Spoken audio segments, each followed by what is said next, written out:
പെൺകുട്ടികളുടെ ഹോസ്റ്റലിൽ ഓരോ മുറിയിലും താമസിക്കുന്നത് 5-ലധികം പേർ. ആൺകുട്ടികളുടെ സ്ഥിതിയും വ്യത്യസ്തമല്ല.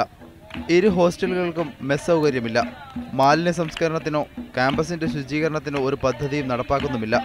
വിസിക്ക് പരാതി നൽകിയിട്ടും യൂണിവേഴ്സിറ്റി ആസ്ഥാനത്ത് സമരം നടത്തിയിട്ടും നടപടി ഉണ്ടാകാത്തതിനെ തുടർന്നാണ് അനിശ്ചിതകാല സമരമെന്ന് വിദ്യാർത്ഥികൾ.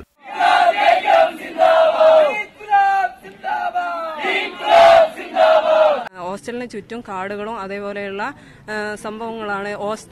പുറത്തേക്ക് പോകുമ്പം പാമ്പ് അതേപോലെയുള്ള ഇഴജന്തുക്കളെ പേടിച്ച് പുറത്തോട്ട് പോകാനുള്ള ഒരു സിറ്റുവേഷൻ ഇല്ല.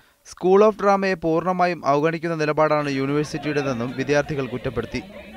കഴിഞ്ഞ 3 വർഷമായി ഇവിടെ ഡയറക്ടറില്ല. ആവശ്യത്തിന് അധ്യാപകരെയും നിയമിച്ചിട്ടില്ല.